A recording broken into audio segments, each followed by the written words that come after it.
গল্পের নাম আমার আকাশ জুড়ে তুমি। লেখনীতে তানজিনা আক্তার মিষ্টি। গল্পের প্রথম পর্ব। বিয়ের আসরে যখন বর বেশে হায়ার্থ ভাইয়াকে দেখলাম চমকে উঠলাম। যে ভাইয়া আমাকে একদম সহ্য করতে পারে না সেই আমাকে বিয়ে করছে। বিষয়টা কেমন জানি লাগছে। ভাইয়ার দিকে তাকিয়ে দেখি তিনি আমার দিকে তীক্ষ্ণ নজরে তাকিয়ে আছে। ভাইয়ার সাথে আমার বিয়ে হচ্ছে আর আমি জানি না। অবাক হলেও মনে মনে খুশি আমি। ভাইয়াকে আমি আগে থেকেই লাইক করতাম, কিন্তু ভাইয়ার ভয়ে বলতে পারতাম না। হুট করেই একটু আগে আমাকে শাড়ি পরিয়ে ভাবি বলল আজ নাকি আমার বিয়ে, কার সাথে বলার সুযোগও দেয়নি। আমি তো রাজিই ছিলাম না। জোর করে নিয়ে আসলো আর এসেই চমকে গেলাম। কবুল বলেই বিয়ে সম্পূর্ণ হলো। আগে মনটা খারাপ থাকলেও এখন ভালো হয়ে গেছে। আমি লজ্জা লজ্জা চাহনি দিয়ে হায়ার্থ ভাইয়ের দিকে তাকাচ্ছি।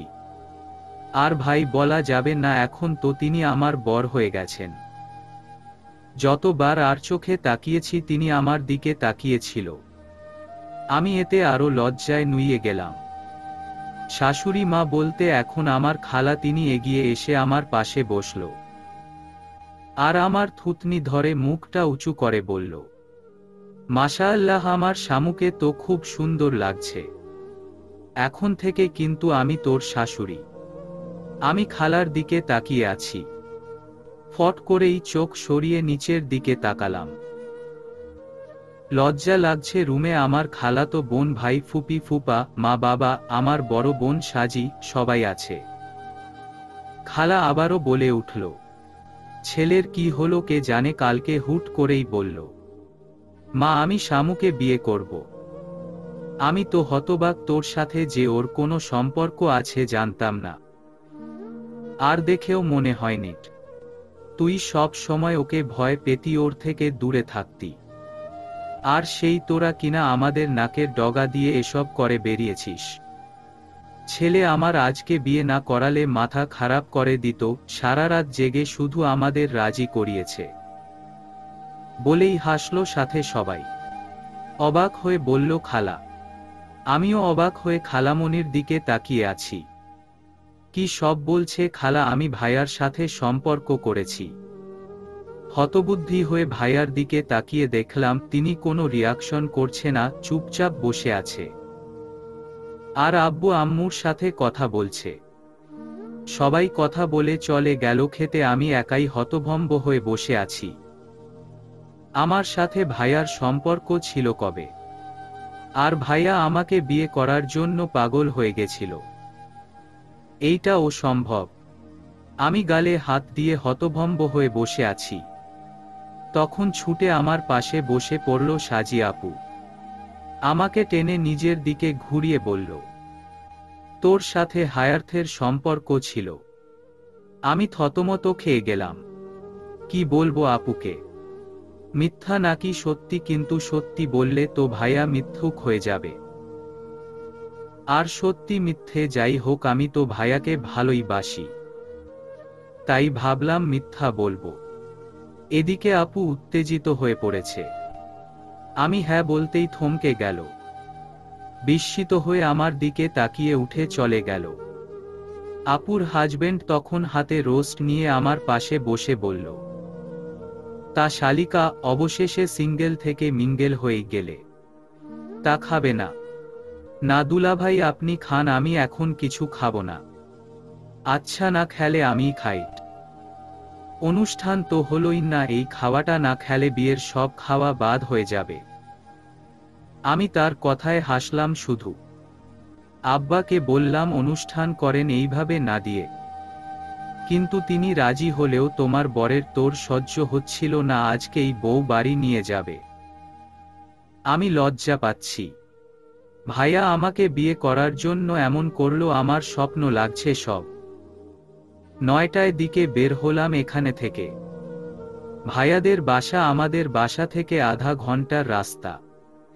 সারা রাস্তা আমি লজ্জায় লাল নীল হতে হতে ভাইয়ার পাশে বসেছিলাম। ভাইয়া আমার সাথে কথা বললে আমি কিভাবে কথা বলবো ভাবছিলাম। সাথে সাহস করে রেখেছিলাম যে কথা বললেই জিজ্ঞেস করব সবাইকে মিথ্যা কেন বলল। সে কি আমাকে ভালোবাসতো? যদি হ্যাঁ হয় তাহলে আগে খারাপ ব্যবহার করতো কেন? তাও জিজ্ঞেস করব। আমি আজ সব জিজ্ঞেস করব। কিন্তু আমার যে খুব লজ্জা লাগছে ভাইয়াকে দেখে। গাড়িতে পুরোটা সময় আমি মাথা নিচু করেছিলাম, এই বুঝি ভাইয়া কথা বলবে।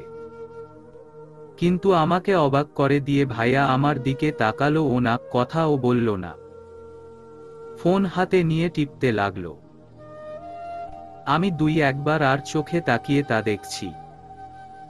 গাড়ি থেকে নামলাম চিন্তিত হয়ে, কথা কেন বলল না। বাসায় ভেতরে গেলাম আয়োজন ছাড়াই, কারণ বাসায় কেউ ছিল না। খালা নিয়ে গেল ভেতরে। এখন আমি ড্রয়িং রুমে বসে আছি। খালা আমাকে বসিয়ে চলে গেল। আর বাকি সবাইও চলে গেল। শুধু আমি একা বসে আছি। এই বাসা চিনি না কিছু এমন না, কিন্তু আগে আসতাম আত্মীয় হয়ে বেড়াতে, আর আজ এসেছি বউ হয়ে। একটু পর হাফসা এসে আমাকে ওর রুমে নিয়ে এলো আর বলল, ওই তুই ওইখানে বলেছিলি কেন আমার সাথে না এসে? না মানে? অফ সরি ভাবি, আমার সাথে আসতে পারলে না?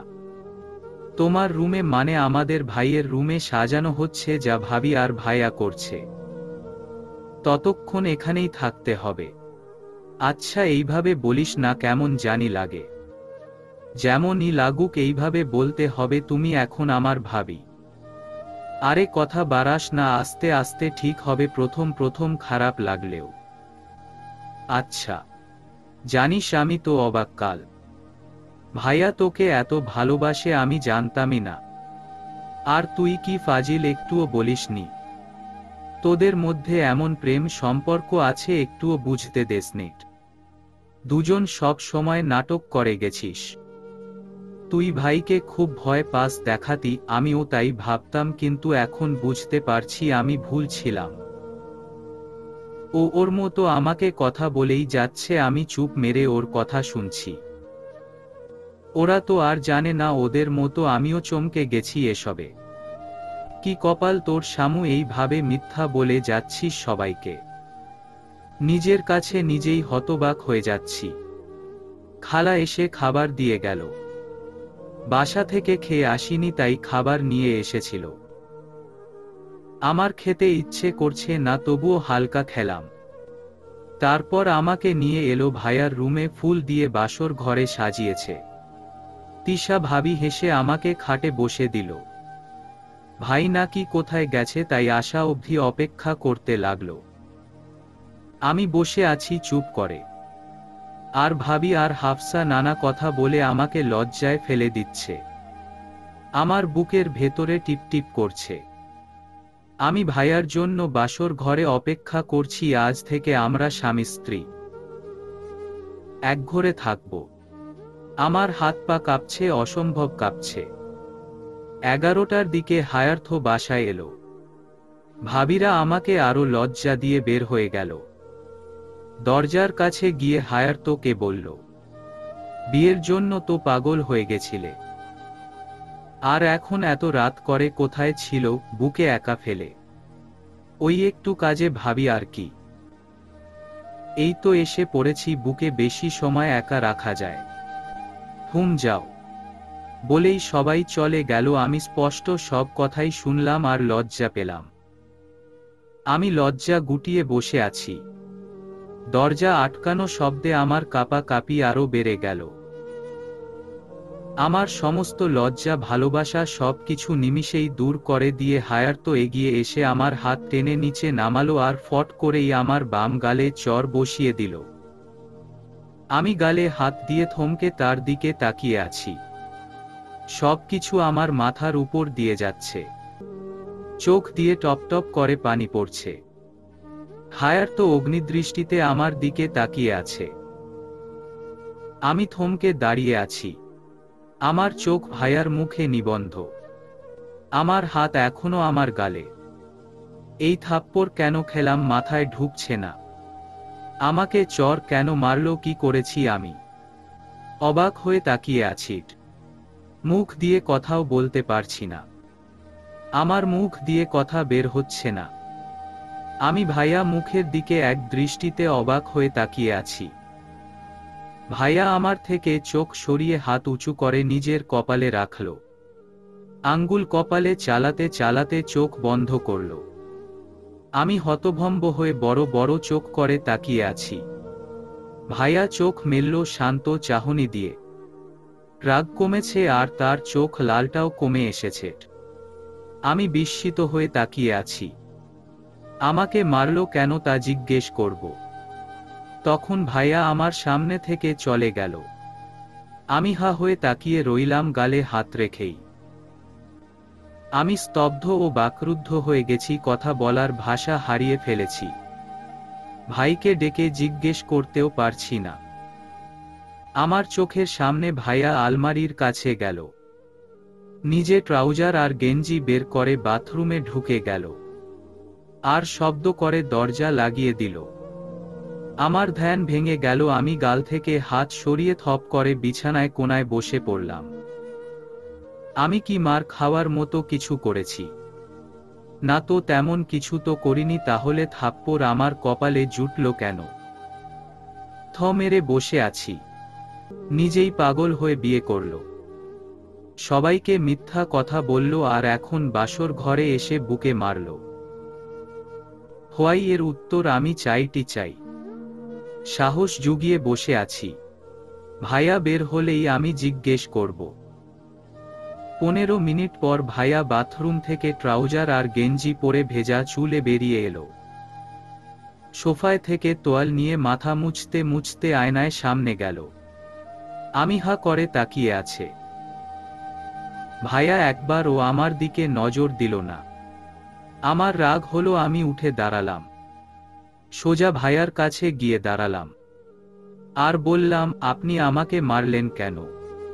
কি করেছি আমি? ভাইয়া আমার কথার তোয়াক্কা করল না। মাথা মুছে আমাকে ইগনোর করে টেবিলের উপর থেকে ফোন নিয়ে বিছানার কাছে গেল। আমি হতভম্ব হয়ে আয়নার পাশে থেকে ঘাড় বাঁকিয়ে ভাইয়ার কার্যকলাপ দেখছি। আমার প্রশ্নের উত্তর দিল না কেন? ভাইয়া বিছানার কাছে গিয়ে ফুল সরিয়ে মাঝখানে শুয়ে পড়ল। আমি থ মেরে দাঁড়িয়ে তাকিয়ে আছি। আমার কথা কানেই নিল না। যেন তিনি ব্যতীত এখানে আর কেউ নাই। আমিও না। আমি ঢোক গিলে শাড়ির আঁচল মুচড়াতে মুচড়াতে এগিয়ে এসে দাঁড়ালাম। আমার সব প্রশ্নের উত্তর চাই। আমি জানি ভাইয়ার একটা ধমক খাবো, খেলে খাবো, তাও আমার উত্তর চাই। আজকে ভয় না পেয়ে সব জানতে চাই। নিজে বিয়ে করে এখন আমাকে কষ্ট কেন দিচ্ছে? আপনি আমাকে বিয়ে কেন করলেন? আর সবাইকে মিথ্যা কথা বা কেন বলেছেন যে আপনি আমাকে ভালোবাসেন? আমি তো খুব ভালো করেই জানি আপনি আমাকে ভালোবাসা তো দূরে থাক, সহ্যই করতে পারেন না। তাহলে সবাইকে মিথ্যা কেন বলেছেন? আবার বাসর ঘরে এসে আমাকে এইভাবে থাপ্পড়ই বা কেন মারলেন? কি করেছি আমি? একদমে কথা শেষ করে থামলাম। আমার কথা শুনে ভাইয়া ঘুম ঘুম চোখে আদো আদো চোখে তাকালো কপাল কুঁচকে। তারপর বলল, বকবক করা শেষ হলে লাইট অফ কর 2 মিনিটের মধ্যে। I am tired. ঘুমাবো আমি। ডিস্টার্ব করলে রুম থেকে বের করে দিতে 2 সেকেন্ড সময় নিব না। আমার উত্তর দিন আগে। তুই কি এখন আমার সাথে বাসর করার জন্য এমন করছিস? হঠাৎ করে ভাইয়ার এমন কথা শুনে আমি থমকে গেলাম। ভাইয়া আবার বলল, আমার এখন কিছু করার ইচ্ছে নাই, সাথে এনার্জিও নাই। কাল সারা রাত জেগে ছিলাম, তাই এখন আমার ঘুম প্রয়োজন। আমি এখন বাসর করতে পারবো না। ঘ্যান ঘ্যান না করে ঘুমা, বলেই চোখ বন্ধ করে কাত হয়ে শুয়ে চোখ বন্ধ করে ফেলল। আমি বিস্ময়ে হতভম্ব হয়ে দাঁড়িয়ে আছি। ভাইয়া কথা শুনে আমি স্তম্ভিত হয়ে গেছি। কি সব বলল ভাইয়া, ছি ছি, আমি এসব এর জন্য। আমি বললাম কি, আর সে বুঝল কি? কি বলল রুম থেকে বের করে দেবে, এটা অবশ্য তার পক্ষে অসম্ভব না।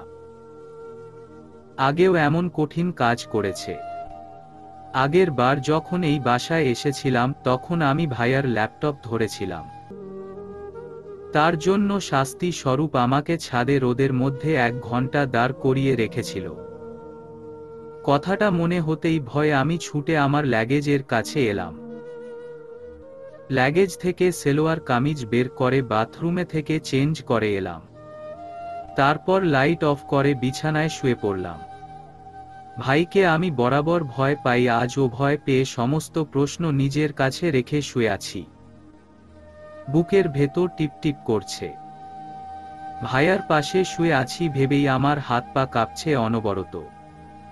চোখ বন্ধ করতেই ভাইয়ার রাগী মুখটা ভেসে উঠল, মারল কেন?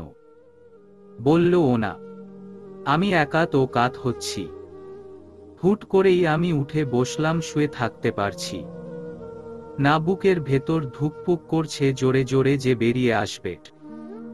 আমি উঠে বসতেই ভাইয়া আমার হাত ধরে টেনে বিছানার ফেলে দিল। আমি চমকে উঠলাম। ভাইয়া দাঁতে দাঁত চেপে বলল, আর একটু নড়াচড়া করলে ধাক্কা দিয়ে বিছানা থেকে ফেলে দিব। Mind it. বলেই আমার হাত ছেড়ে সরে পড়ল। সাথে ভাইয়ার পাশে কোলবালিশটা এনে মাঝখানে দিয়ে দিল। আমি ডিম লাইটের আলোতে সবকিছু হতভম্ব হয়ে দেখলাম। চোখে আমার চরম বিস্ময়। আমি থমকে গিয়ে শুয়ে আছি, একটুও নড়ছি না। শ্বাসও আটকে রেখেছি, মনে হচ্ছে শ্বাস নিলেও ধমক দিবে। পরদিন ঘুম থেকে উঠে চোখ মেলে ধরফরিয়ে উঠে বসলাম। ভাইয়া আমার কাছে একদম, কিন্তু স্পর্শ করেনি কোথাও। আমি আর ভাইয়া মুখোমুখি হয়ে কাত হয়ে শুয়ে আছি, দুজনে গভীর ঘুমে। মাঝখানের বালিশ নাই, যেটা আমার পেছনে, মানে আমি বালিশ সরিয়েছি। তাড়াতাড়ি বালিশ নিয়ে মাঝখানে দিলাম আর দাঁড়িয়ে পড়লাম। আমি কিছুক্ষণ হা করে তাকিয়ে বাথরুমে চলে গেলাম। ভাইয়ার কাণ্ডকারখানা মাথার উপর দিয়ে যাচ্ছে আমার। রাতে মাঝখানে বালিশ কেন দিল? বালিশই যদি দিবি, বিয়ে কেন করলি? আমাদের মধ্যে কিছু হয়নি, এটা তো আর সবাই বুঝবে না, তাই গোসল করলাম। শাড়ি পারবো নাকি 3 পিস ভেবে শাড়ি নিয়েছি, নতুন বউ যেহেতু আমি এখন, তাই শাড়ি নিয়েছি। মা আমাকে একটা শাড়ি দিয়েছে বেগুনি রঙের, সেইটা পেঁচিয়ে পরে এলাম। ভালো পড়তে না পারলেও কোনোরকম পারি। বাইরে এসে ও দেখি ভাইয়ার ঘুমে ডাকবো কিনা ভাবতে ভাবতে আয়নার সামনে এলাম, হালকা সেজে নিলাম। ভাইয়াকে ডাকবো ভেবে এগিয়ে যাব, তখন হাফসা ডাক দিল। আমি দরজা খুলে দিতেই ও হুড়মুড় করে ভেতরে চলে এলো। সারা রুমের দিকে তাকিয়ে আমাকে চেপে ধরল, রাতের কথা জিজ্ঞেস করে। ফিসফিস করে কথা বলছে, আমি ওর কথা শুনেছি। এই পোরাকপালে বাসর ঘরে চর খাওয়ার কথা আগে মনে পড়ল, সাথে বাকি সব। এখন এসব ওকে বলবো না। মন খারাপ করে দাঁড়িয়ে আছি আর ও একাই কথা বলে যাচ্ছে। হুট করেই ভাইয়ার আওয়াজে দুজনে চমকে ভয় পেয়ে ঘাড় ঘুরিয়ে তাকালাম ভাইয়ার দিকে। ভাইয়া বিছানায় বসে আমাদের দিকে তীক্ষ্ণ নজরে তাকিয়ে বলল, ওখানে দাঁড়িয়ে দুজন কি নিয়ে ফিসফিস করছিস? ঘাড় বাঁকিয়ে ভাইয়ার দিকে তাকিয়ে দিকে কপাল কুঁচকে আমাদের দিকে তাকিয়ে আছে। হাফসা হায়াতের কথা শুনে বলে, কই কিছু না তো ভাইয়া। শামু চল। না না ভাবি চলো তো, মা নিচে যেতে বলেছে তোমাকে। বলেই আমার হাত টেনে বাইরে আসে। পেছনে তো থেকে তখন হায়ার্থ ডেকে ওঠে। আমি শুনে ও থামি না, নিচে চলে আসি। মনে মনে ঠিক করেছি খালা মনিকে সব জানিয়ে দেব কাল রাতের কথা। আমার প্রশ্নের উত্তর তো দিবেই না। খালা মনিকে বললে সবাই জানব। নিচে আসতেই এক দল মানুষের পাল্লায় পড়ি, আমার মাথা থেকে পা পর্যন্ত দেখছে। আমাকে সবাই কিন্তু চিনে, তবুও এমন হা করে দেখছে। আমাকে তোহা ভাবি জোর করে সোফায় বসিয়ে দিল। মাথা ছোট করে ঘোমটা দিয়েছিলাম, এবার তিনি বড় একটা ঘোমটা দিয়ে দিল। আমি খালি হাসফাস করছি খালাকে সব জানানোর জন্য, আর কাউকে বলতে পারছি না আমার এই লজ্জার কথা। ভাইয়ার মতি গতি কিছুই আমার ভালো লাগছে না। কেন করছে এমন জানতে হব আমাকে। খালামণির কাছে যাওয়ার সুযোগ পেলাম অবশেষে। পানি খাওয়ার অজুহাতে রান্নাঘরে এসে হাজির হলাম। খালা আমার দিকে তাকিয়ে একটা হাসি দিল, তারপর কাজ করতে লাগলো। আমি ঢোক গিলে বললাম, খালামণি তোমার সাথে কথা ছিল। আমার কথা শুনে আমার দিকে ঘুরে বলল, কি কথা বল। আমি এগিয়ে খালার হাত ধরে মন খারাপ করে বলতে শুরু করলাম, খালামণি ভাইয়ার কি। আর কিছু বলতে পারলাম না, তার আগেই পেছনে থেকে হায়ার্থ ভাইয়া ডেকে উঠল। আমি পেছনে ফিরলাম। ভাইয়া দরজা দিয়ে ভেতরে এসে ঢুকে একবার আমার দিকে তো একবার খালার দিকে তাকালো। আমার দিকে গরম চোখে তাকিয়ে খালাকে বলল, আমার কফিটা শামুকে দিয়ে পাঠাও তো। বলেই গটগট করে চলে গেল। শামু স্বস্তির নিঃশ্বাস ফেলে আবার বলতে যাবে, হায়ার্থ চিৎকার করে কফি চাচ্ছে। খালা আমাকে আটকে দিয়ে বলল, কফি দিয়ে আয়, তারপর তোর কথা শুনি। আমি বললাম, না, আগে আমার কথা শুনো, কফি পড়ে দেই। ওই দেখ পাগল হয়ে গেছে, আবার এখানে চলে আসবে, ওর কত রাগ জানিস তো। কিন্তু খালামণি কফি করতে লাগলো, আমি মুখটা ছোট করে দাঁড়িয়ে আছি। কফি করে হাতে ধরিয়ে দিল। আমি রাগে কফির দিকে তাকিয়ে আছি। মন চাইছে কফিতে করলার রস মিশিয়ে দিতে। রাগে দুঃখে কফি নিয়ে রুমে এলাম। আচ্ছা ভাইয়া কি কোনোভাবে বুঝতে পেরেছে আমি সব কথা খালাকে বলতে চাই, আর তাই আমাকে আটকানোর জন্য চোখ বড় করে। এসব ভাবতে ভাবতে রুমে ঢুকতেই হায়ার্থ ভাইয়া আমার বাম হাত টেনে দেয়ালে চেপে ধরে। আমি চমকে উঠলাম। ভাইয়া অগ্নি দৃষ্টিতে তাকিয়ে আছে আমার দিকে। একটুর জন্য কাপটা পরে নিয়ে আমি কাপের দিকে তাকিয়ে স্বস্তির নিঃশ্বাস ফেললাম। আমি ও রেগে ভাইয়ার দিকে তাকিয়ে বললাম, আপনি কি পাগল, এইভাবে টান দিলেন কেন? এখনই তো কাপটা পড়ে যেত। ভাইয়া আমাকে দেয়ালে পিঠ ঠেকিয়ে দিয়ে নিজের দুই হাত দেয়াল রেখে রাগী চোখে আমার দিকে তাকিয়ে আছে। আমাকে স্পর্শ করেনি কোথাও। তুই মাকে কি বলতেছিলি? ভাইয়ার কথা শুনে চমকে উঠলাম। যা ভাবছিলাম তাই। এজন্য এসব করা যাতে বলতে না পারি, কিন্তু বলবই আমি। কি হলো, অ্যান্সার মি। কি বলছিলি তুই? এজন্য এভাবে ঢেকে রুমে আনলেন যাতে ধমকে বলা থেকে বিরত রাখতে পারেন। ভাইয়া কিছু বলছে না। আমি আবার বললাম, আপনি তো উত্তর দিলেন না। আর দিলেও আমি খালাকে বলবো। আমাকে মারার কারণটা কি? আর বিয়ে কেন করলে? সবাইকে মিথ্যা বললেন কেন? আমাদের মধ্যে প্রেমের সম্পর্ক ছিল। বিয়ে করে রাতে ঘরে এসে সিনেমার মতো চর মেরে দিলেন কোন কারণ ছাড়া? আমি আপনাকে ভয় পাই তাই বলে সব কিছু মুখ বুজে সহ্য করব না। মাকে কিছু বলবি না। শুধু মাকে কেন, কাউকেই কিছু বলতে পারবি না? পাগল নাকি? আমি সবাইকে জানাবো। কাল বাড়ি গিয়ে আব্বু আম্মুকেও বলবো। দরকার পড়লে আর আসবো না। যে সে তো বাঘের খাঁচায় কষ্ট পেতে আসতে পারি না। তুই কাউকে কিছু বলবিও না। আর না আসার চিন্তাও করবি না। তোকে আমার সাথেই থাকতে হবে কষ্ট করে। সরেন তো, আপনি পাগল হয়ে গেছেন, মাথা খারাপ হয়ে গেছে। আমি এখনই খালাকে সব বলবো। বলেই মাথা নিচু করে হাতের নিচ দিয়ে আসতে নেয়। ভাইয়া রেগে আমার হাত চেপে ধরে বলে, বললাম না কাউকে কিছু বলবি না। আমি বললাম তো সবাইকে বলবো। তখন খালাকে শুধু বলতে চেয়েছিলাম, এখন সবাইকে বলবো। ওকে ফাইন, বল্ড গিয়ে। তার আগেই আমিও এসব সবাইকে বলে দিব। আমি ভ্রু কুঁচকে বলল, আপনি আবার কি বলবেন? ভাইয়া আমার থেকে সরে গেল আর আমার ফোন বিছানায় নিচে থেকে বের করলো। আমার হাত পা কাঁপছে। ফোন আনছেন কেন? ভয় পেয়ে। ফোনেই তো সব আছে। আচ্ছা তুই সবাইকে আমার কথা বলে দে। আমিও ফোনটা সবাইকে দেখাবো, তারপর দেখি আমার শাস্তি বেশি হয় নাকি তোর। আমি বিস্মিত হয়ে তাকিয়ে আছি। এসব ভাইয়া জানালো কি করে? আপনি তখন ঘুমিয়েছিলেন, জানলেন কি করে?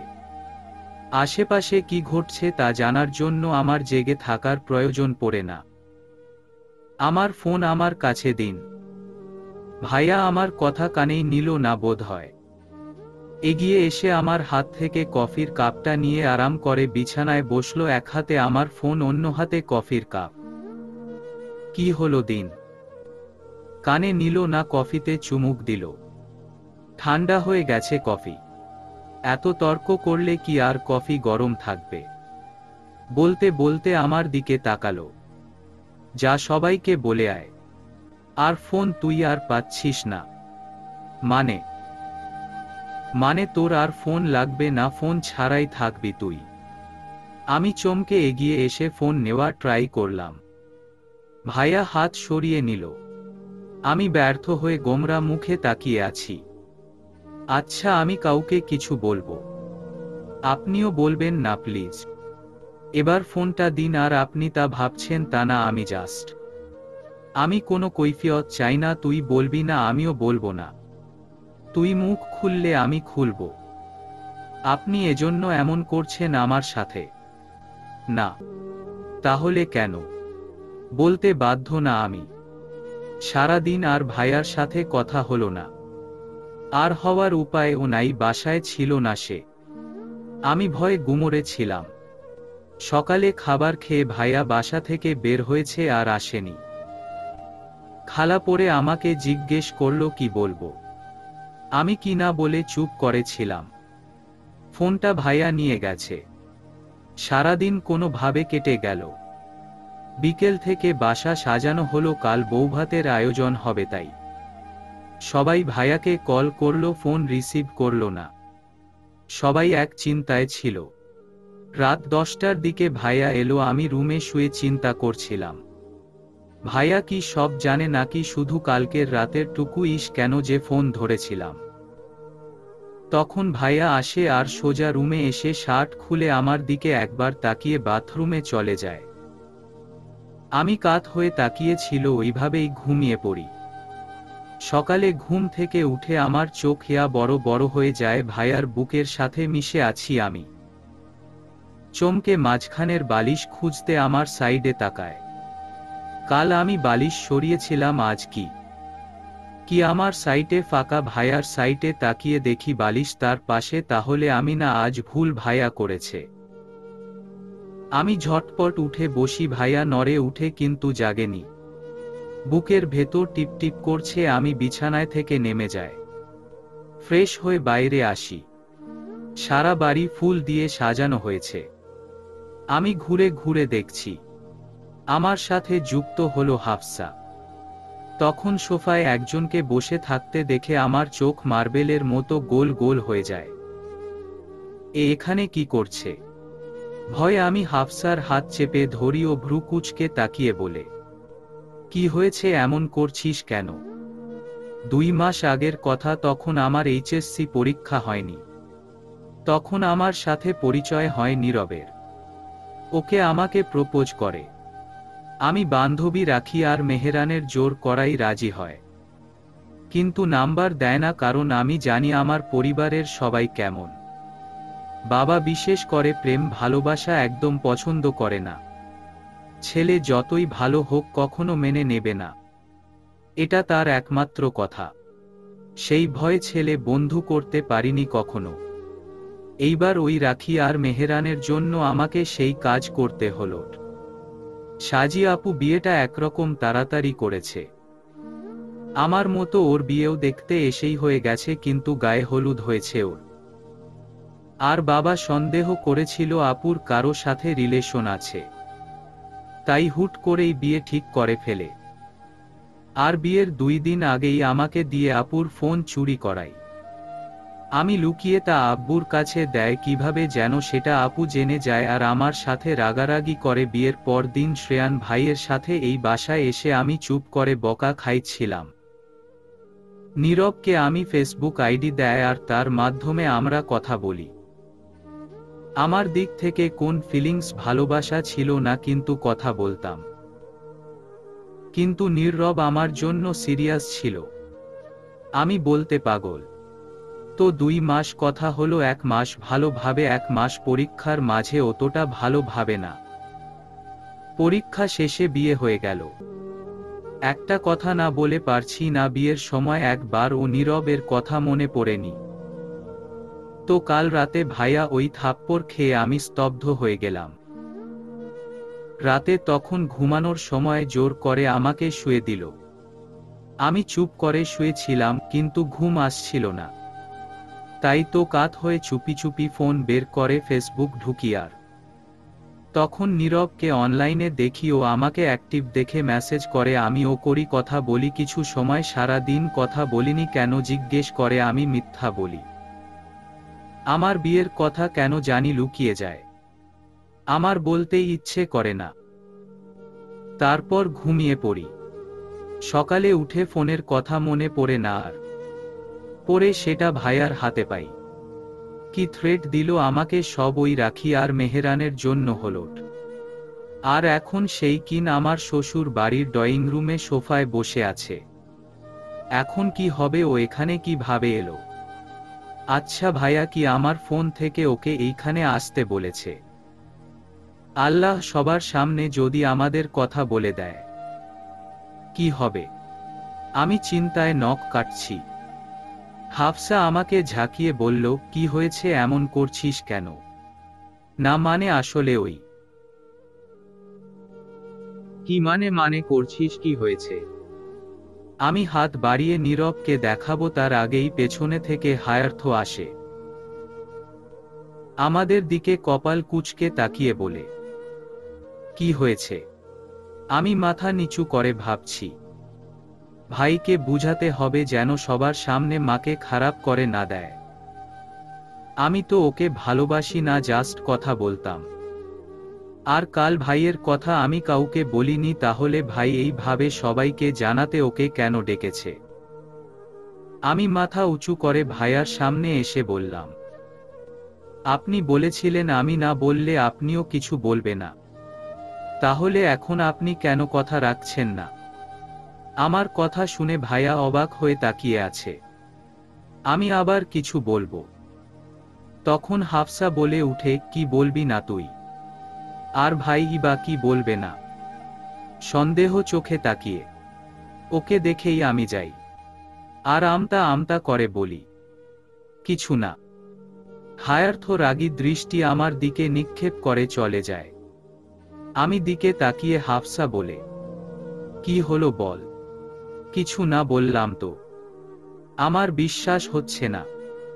আমি ওকে তোয়াক্কা না করে নিচে তাকিয়ে দেখি হায়ার্থ নিচে ওই নীরবের পাশে বসেছে আর গল্প করছে হেসে। আমি চমকে তাকিয়ে আছি। কি হলো, কথা বলছিস না কেন? ভাইয়া কি বলবে না, তুই কি বলবি না? আমি বললাম, ওই ছেলেটা কে রে? হাফসা তাকিয়ে বলল, ওইটা তো নীরব ভাই, ভাইয়ার ফ্রেন্ড। কথাটা শুনেই আমার কাশি উঠে যায়, আমি কেসে উঠি। আল্লাহ, শেষে ভাই এর বন্ধুর লগে প্রেম করছি। এখন কি হবে? ভাইয়া সব জেনে ও কিছু বলল না কেন? আমাকে কাশতে দেখে হাফসা টেনে নিচে এনে পানি দেয়। আমি পানি খেয়ে শান্ত হয়ে মাথায় চিন্তা নিয়ে বসে আছি। ভাইয়া কিছু বলল না কেন? আমি যে তার বন্ধুর লগে কথা বলছি তাও। আর নীরব তার বন্ধু, সেটা কেন বলল না? চিন্তার মাঝেই তোহা ভাবি কফি এনে দিল দুজনকে দিয়ে আসার জন্য। আমি চমকে না করলাম, আমি না, প্লিজ ভাবি তুমি যাও না।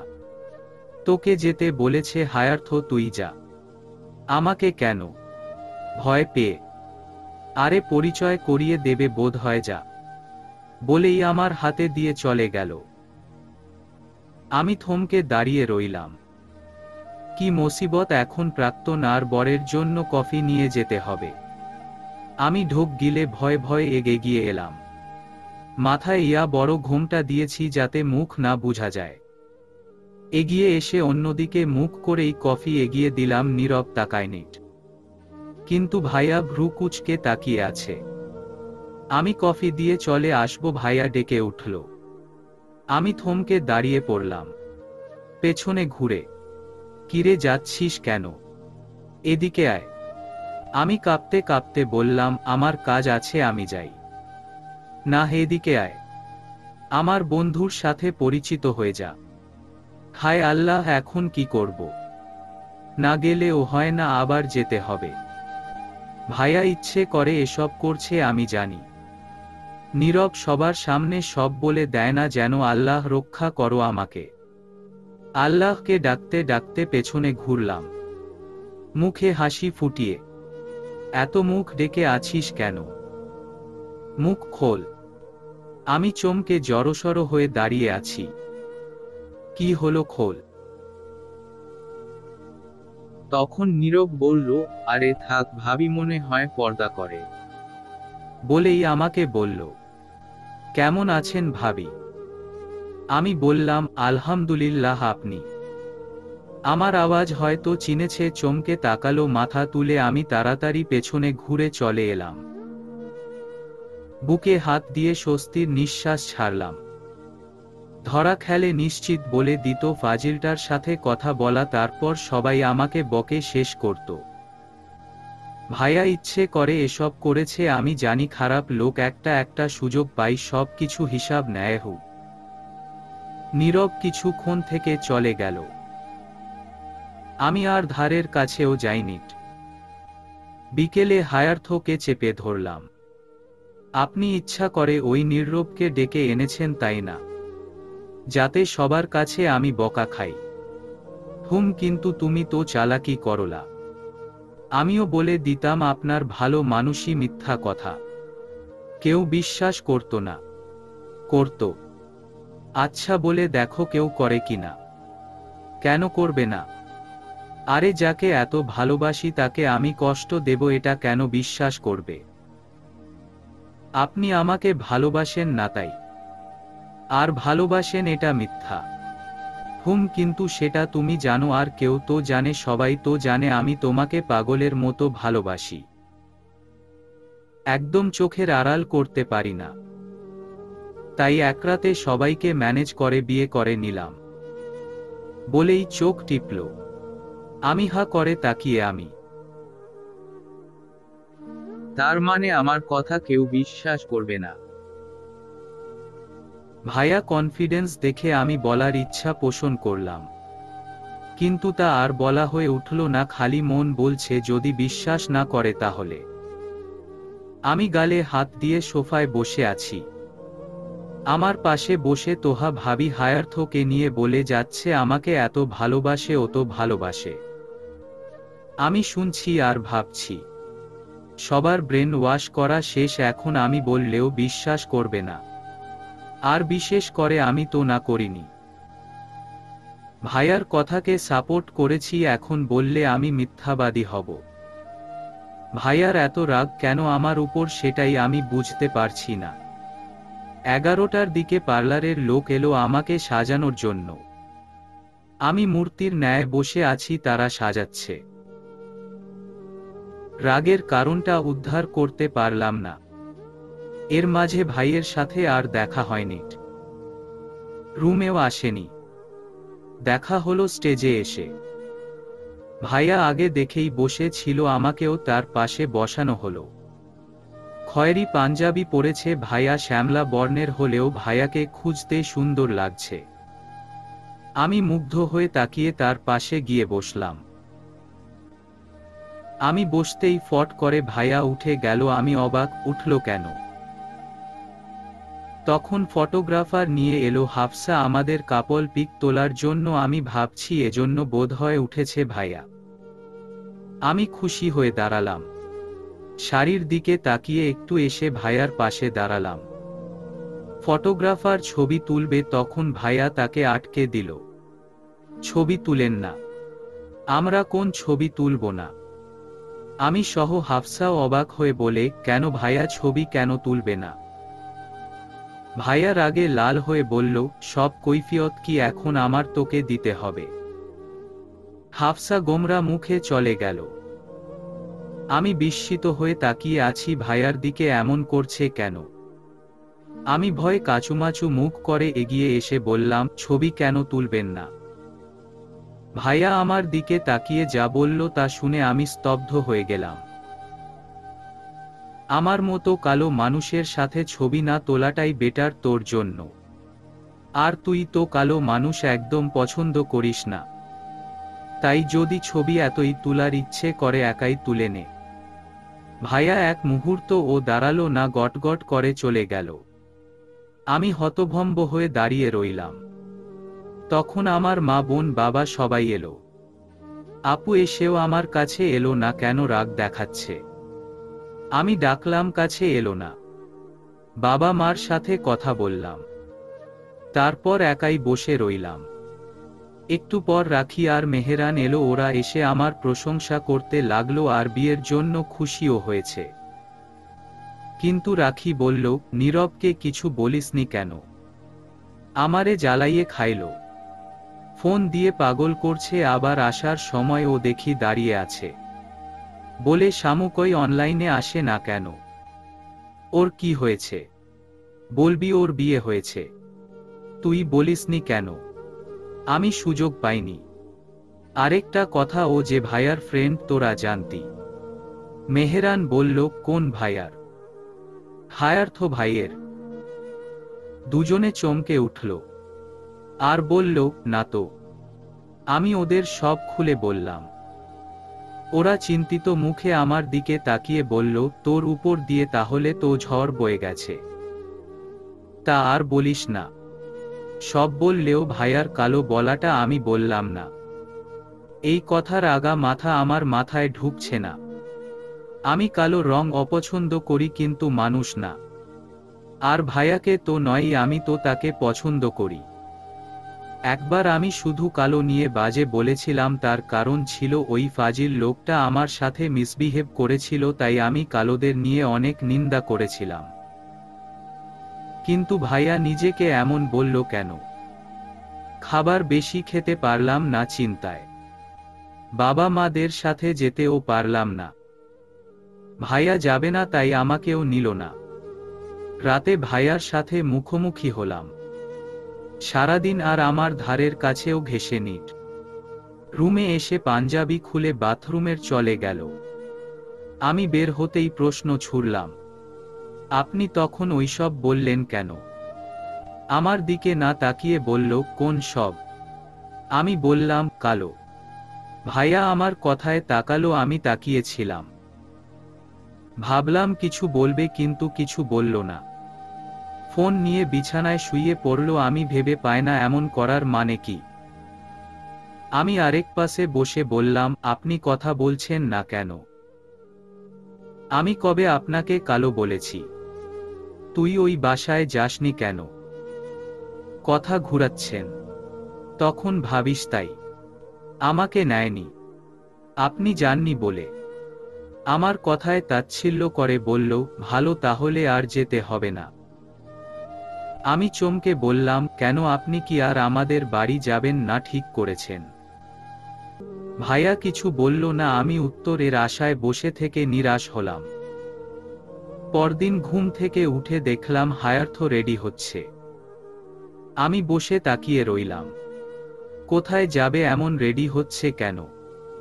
আপনি কোথায় যাবেন? আমার কথা শুনে তাকালো, আর কিছু বলল না। রাগে দুঃখে মন চাইছে মাথা ফাটিয়ে দিতে। তখন খালা এলো, দৌড়ে এসেই বলল, আজই চলে যাবি? হুম। একা রেডি হয়েছিস কেন, শামুকে নিয়ে যাবি না?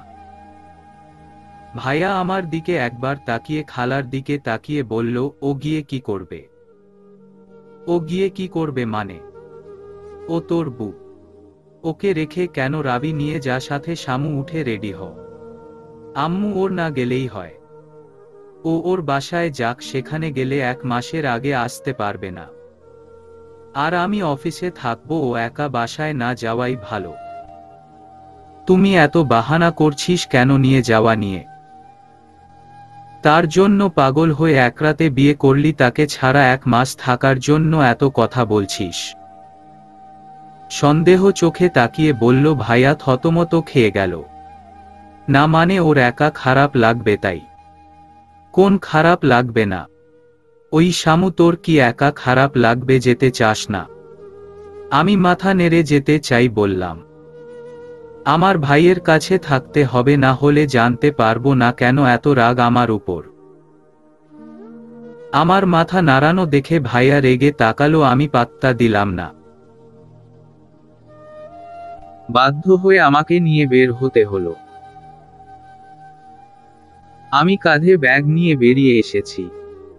ভাইয়ার লাগেজে সব জামা কাপড়। ভাইয়া প্রত্যেকটা সময় কটমট করে তাকিয়েছিল। ভাইয়া চাকরির জন্য ঢাকা থাকে। অটো করে স্টেশনে এলাম। মনটা খারাপ আমার, 1 মাস বাবা মার সাথে দেখা হবে না ভেবে। ট্রেনের জন্য দাঁড়িয়ে আছি। তখন ভাইয়ার আগে দাঁতে দাঁত চেপে বলল, এসে ভালো করলি না? ভালো করেছি। আমার কাছে না থাকলে ভালো থাকতি, কিন্তু এসে ভুল করলি। তোর জন্য অনেক কষ্ট অপেক্ষা করছে।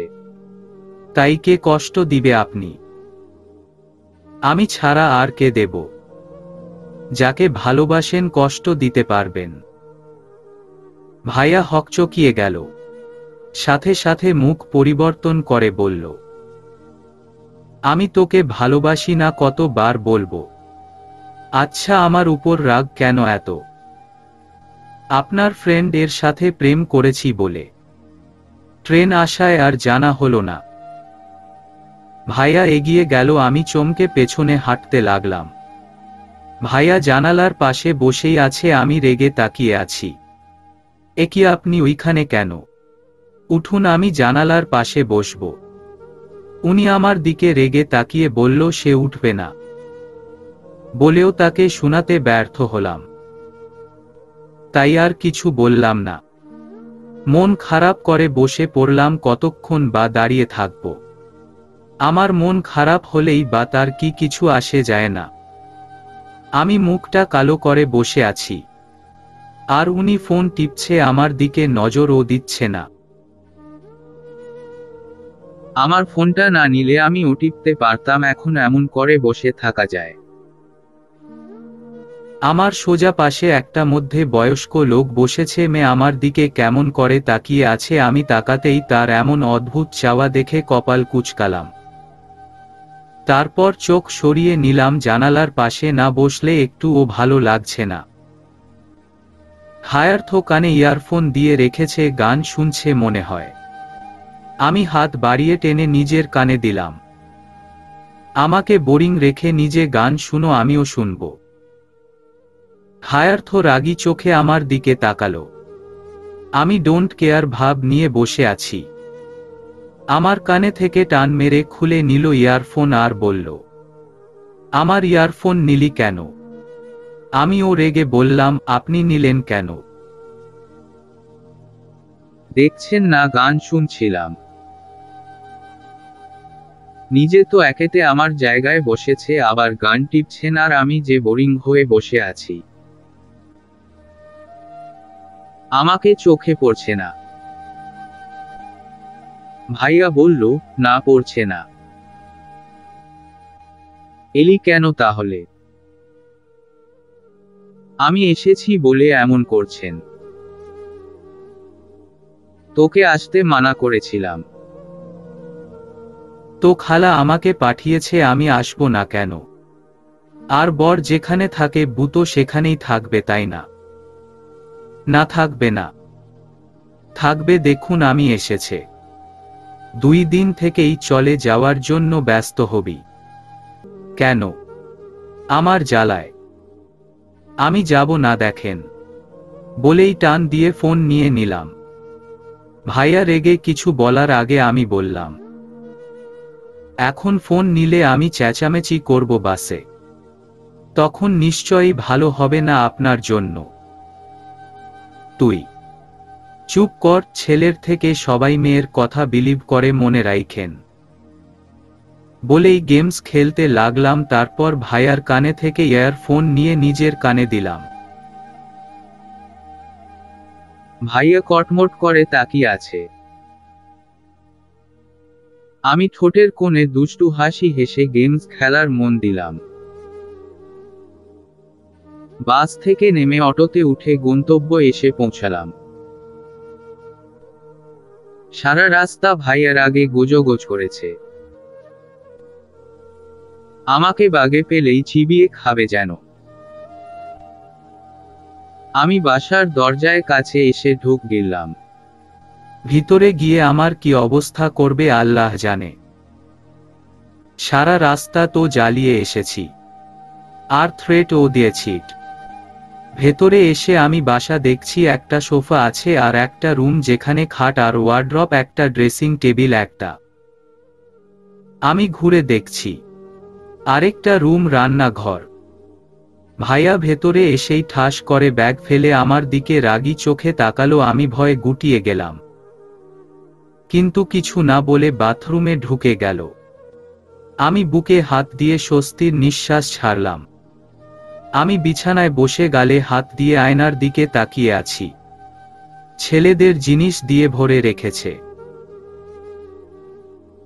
ভাইয়া আসতেই আমি জামা বের করে রেখেছিলাম,